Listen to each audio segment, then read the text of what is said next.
সব করণে আলোচনা করা সম্ভব না, তবে মৌলিক কয়েকটা পয়েন্ট যেগুলো না হলেই না আমরা ধরিয়ে দেবো ইনশাআল্লাহ। আল্লাহ রাব্বুল আলামিন কোরআন মাজিদের মধ্যে প্রথমে আয়াতটা পড়ি, এরপর এটাকে সামনে রেখে মৌলিক কয়েকটা বার্তা আরোপ করবো। আল্লাহ রাসূলকে বলে দিচ্ছেন, ফাকাতিল ফি সাবিলিল্লাহ, আপনি আল্লাহর পথে লড়াই করে যান। লা তুকাল্লাফু ইল্লা নাফসা, আপনি তো শুধু নিজের ব্যাপারেই দায়িত্বপ্রাপ্ত, অর্থাৎ আপনার হিসাব আপনার থেকেই নেওয়া হবে, আপনার জিজ্ঞাসা আপনাকেই করা হবে। অন্য কে কি করলো না করলো এটার জন্য আপনার হাসরে বা আপনাকে এর জন্য পাকড়াও করা হবে না। আপনি নিজের ব্যাপারে দায়িত্বশীল। কেউ যদি আপনার সাথে না আসে তবু আপনি একা লড়াই চালাতে থাকবেন আল্লাহর পথে। তবে ওয়াহারিদিল মুমিনিন, এবং মুমিনদেরকে জাগাতে থাকবেন, তাদেরকে উজ্জীবিত করতে থাকবেন, তাদেরকে আপনি এই পথের পথিক বানানোর জন্য উৎসাহিত করতে থাকবেন। এই দুইটা কাজ যদি একসাথে করেন, একটার নাম সহজ ভাষায় বললে একটার নাম দাওয়াত আর একটার নাম জিহাদ। সিরিয়াল যেভাবেই বলেন দাওয়াত প্লাস জিহাদ, জিহাদ প্লাস দাওয়াত, যেটাই বলেন কাজ যখন দুটো হবে একটার সাথে একটা প্লাস হবে, ফলাফল কি হবে? আল্লাহ বলে দিচ্ছেন আসাল্লাহু আইয়াকুফা বাসাল্লাযিনা কাফারু, অবশ্যই আল্লাহ কাফেরদের শক্তিকে চূর্ণ করে দেবেন। আসা এই শব্দটা সাধারণ মানুষের ক্ষেত্রে ব্যবহার হলে এক অর্থ হয়, আর আল্লাহর ক্ষেত্রে ব্যবহার হলে আরেক অর্থ হয়। কোরআন বোঝার আলাদা কিছু মূলনীতি আছে, শুধু ভাষা জানলে কোরআন জানা হয় না। যেমন ধরেন রমাদানের রোজাকে আল্লাহ কেন ফরজ করেছেন? আল্লাহ নিজে বলেন লাআল্লাকুম তাত্তাকুন, এই আয়াত আপনারা নিয়মিত শুনে থাকেন, কুতিবা আলাইকুমুস সিয়াম কামা কুতিবা আলাল্লাযিনা মিন ক্বাবলিকুম লাআল্লাকুম তাত্তাকুন, তোমাদের উপর রোজাকে ফরজ করা হয়েছে যেমনি ভাবে তোমাদের পূর্ববর্তী জাতিদের উপর রোজাকে ফরজ করা হয়েছিল। লাআল্লাকুম, এই লাআল্লাহ শব্দের স্বাভাবিক অনুবাদ হলো সম্ভবত, মনে হয়, হতে পারে, মানে কি নিশ্চিত না। ইন্না আর লাআল্লাহ আরবিতে দুটো শব্দ আছে। ইন্না মানে নিশ্চয়ই, ইন্না মানে নিশ্চয়ই। যদি বলা হয় ইন্নাকুম তাত্তাকুন, নিশ্চয়ই তোমরা মুত্তাকি হবা, নিশ্চয়ই তোমরা খোদাভীরু হবা, নিশ্চয়ই তোমরা তাকওয়া অর্জন করবা, আল্লাহ কিন্তু ইন্না বলেন না, আল্লাহ বলেছেন লাআল্লাকুম। ভয় পেন না, যত করে আরবি ব্যাকরণ শেখানো শুরু করলো কিনা, না টুকটাক জ্ঞান হাসিল করার মধ্যে দোষের কিছু নাই। ইসলাম আসলে সহজ, পানির চাইতে সহজ, কিন্তু আমরা ইসলাম থেকে দূরে থাকার কারণে বড় জটিল মনে হয়, আলাদা আতঙ্ক কাজ করে ভেতরে। আমি তো বলি এখানে যারা আছেন, যারা ইসলামের মৌলিক শিক্ষা প্রত্যেকে হাসিল করতে পারবেন অতি সহজে ইনশাআল্লাহ। তাহলে ইন্নাকুম তাত্তাকুন মানে নিশ্চয়ই তোমরা মুত্তাকি হতে পারবে। আর লাআল্লাকুম তাত্তাকুন স্বাভাবিক অনুবাদ ছিল মনে হয়, সম্ভবত, হইতে পারে তোমরা মুত্তাকি হবা। এভাবে বললে কথাটা একটু দুর্বল হয় না? মানে একটা ধারণা, একটা সম্ভাবনা। আচ্ছা, আমরা অনেক কথা নিশ্চিত করে বলতে পারি না। যেমন আগামীতে কবে নির্বাচন হবে, নির্বাচনে কে ক্ষমতায় আসবে, এগুলো কে কোন বাতিল বাটা নিশ্চিত করে বলতে হবে? কোন সুযোগ আছে নাকি?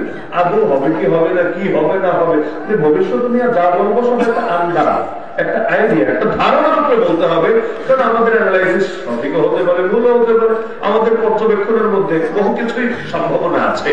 কিন্তু আল্লাহর ক্ষেত্রে কি কোন জায়গায় কোন জ্ঞানগত দুর্বলতার কোন সম্ভাবনা আছে? যদি না থাকে, আল্লাহ আবার মনে হয়, সম্ভবত, হতে পারে, এই টাইপের কথা আল্লাহ কেন বলবেন? প্রশ্নই তো আসে না। তাহলে একই শব্দ আমার ক্ষেত্রে যদি ব্যবহার হয় অর্থ হবে সম্ভবত, কিন্তু আল্লাহর ক্ষেত্রে যদি ব্যবহার হয় অর্থ হবে নিশ্চিত। পার্থক্য বুঝতে পারছেন? লাআল্লাকুম তাত্তাকুন, আমি যদি বলি অর্থ হবে হতে পারে তোমরা মুত্তাকি হবা। আল্লাহ যদি বলেন অবশ্যই তোমরা মুত্তাকি হবা, তার মানে অর্থ কি দাঁড়াচ্ছে? তোমরা যদি ফরজ রোজা রাখতে পারো তোমরা মুত্তাকি হবাই হবা, যদি রোজার কোয়ালিটি ঠিক থাকে, নামাজের কোয়ালিটি ঠিক থাকলে নামাজ যেমন তোমাদেরকে ধীরে ধীরে পাপ থেকে ফিরাবে, ইন্নাস সালাতা তানহা আনিল ফাহশাই ওয়াল মুনকার, নিশ্চয়ই নামাজ অশ্লীল কাজ থেকে, অন্যায় কাজ থেকে মানুষকে বারণ করবে। এজন্য দিন কায়েমের মেহনত মূলত নামাজ কায়েমের মেহনত। কারণ যতদিন পর্যন্ত রাষ্ট্রীয়ভাবে দিন প্রতিষ্ঠিত না হবে, পশ্চিমকালেও নামাজকে শতভাগ কায়েম করা সম্ভব না। খালি ওয়াজ করলে সবাই নামাজি হয় না, খালি তাবলীগ করলে সবাই নামাজি হয় না, খালি দাওয়াত দিলে সবাই নামাজি হয় না। এর বাইরে বাংলাদেশে এখনো তো বেশিরভাগ মানুষ বেনামাজি, বেশিরভাগ মানুষ বেনামাজি। এর মধ্যে যারা নামাজি তাদের কয়েকজন জামাতের সাথে নামাজ আদায় করে। আল্লাহ রাসূলের জামানায় কি হতো? নবী বলেন আমার দিল চায় বেলালকে বলে বেলাল ইকামত দাও, এরপর মদিনার ঘরগুলোতে চক্কর লাগাবো, যেই ঘরে এমন লোক দেখবো যারা জামাতে আসে নাই ওদের ঘরে পুড়িয়ে ছাই করে দেবো। ওই রকম যদি অবস্থা আজকে থাকতো, মসজিদ কমিটির সদস্যদের ঘর থাকতো। এটাই তো বাস্তবতা। ফজরের নামাজে তো মসজিদ কমিটির লোকেরা ঠিক মতো আসে না, কি করবেন? ঘরে তো থাকতো না। দেখা যাচ্ছে নামাজ এত বড় জিনিস। আল্লাহ কোরআন বলেছে সরকারের 1 নম্বর দায়িত্ব, 1 নম্বর দায়িত্ব আল্লাযীনা ইম্মাক্কানাহুম ফিল আরদ আকামুস সালাহ।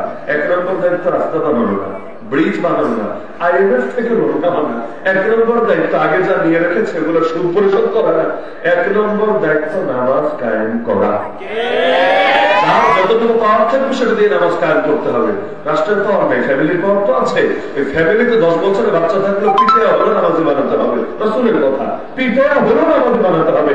10 বছরের বাচ্চার উপর নামাজ ফরজ না, তারই যদি পিঠাইতে হয় নামাজের জন্য, 20 বছরের গুলো কি করা দরকার? 25-30 বছর গুলো কি করা দরকার? কিন্তু করবে কে?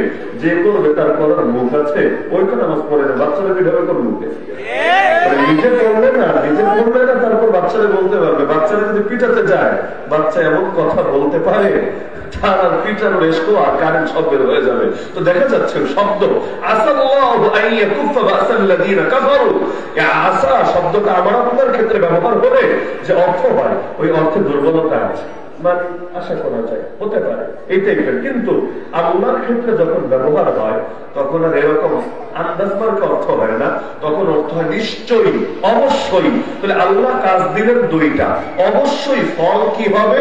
ফল বললেন একটা, ফলের নাম হলো কাফেরদের দাপট, কাফেরদের দম্ভ, কাফেরদের শক্তি। কাফের মানে যারা শুধু অন্য ধর্মের লোক এটাই না, এখানে কাফের মানে যারা কুফুরকে আঁকড়ে রেখেছে, কুফুরকে অবলম্বন করে রেখেছে। এমন কিছু লোক আছে যারা ধর্ম পরিচয় নিজেদেরকে মুসলমান বলে পরিচিত করে তোলে, কিন্তু তারা এই বাংলার জমিনে কুফরি মতবাদ গুলোরে পা নেই। যতগুলো কুফরি মতবাদ আজও পর্যন্ত স্বাধীনতা 54 বছরে এসে বাংলাদেশে কি পরিমাণ কুফরি মতবাদ আছে চিন্তা করেন। এগুলোর সাথে তাওহীদই নাই, তাওহীদই নাই। লা ইলাহা ইল্লাল্লাহ তাওহীদের কালেমা তো, তাই না? লা ইলাহা ইল্লাল্লাহ অর্থ কি? লা ইলাহা, নেই কোন মাবুদ, দেয়ার ইজ নো গড, কেউ নাই, কেউ নাই। ইল্লাল্লাহ, বাট আল্লাহ, সির্ফ আল্লাহ, শুধু আল্লাহ। এভাবে কথা বলার ফায়দা কি? আগে সবাইরে লাল কার্ড দেখায়, এরপর শুধু আল্লাহর সঙ্গে সম্পর্ক জুড়ে দেয়। তার মানে এই বাক্য যে বলবে জীবনের সব ক্ষেত্রে সে একত্ববাদে বিশ্বাসী হবে না বহুত্ববাদে বিশ্বাসী হবে? সব ক্ষেত্রে একত্ব।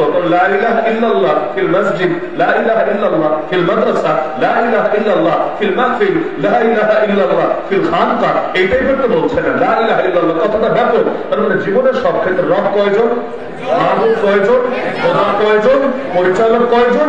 আমি তো বুঝি, আপনার একমত হলো আমাকে জানাবেন, দ্বিমত হলো জানাবেন।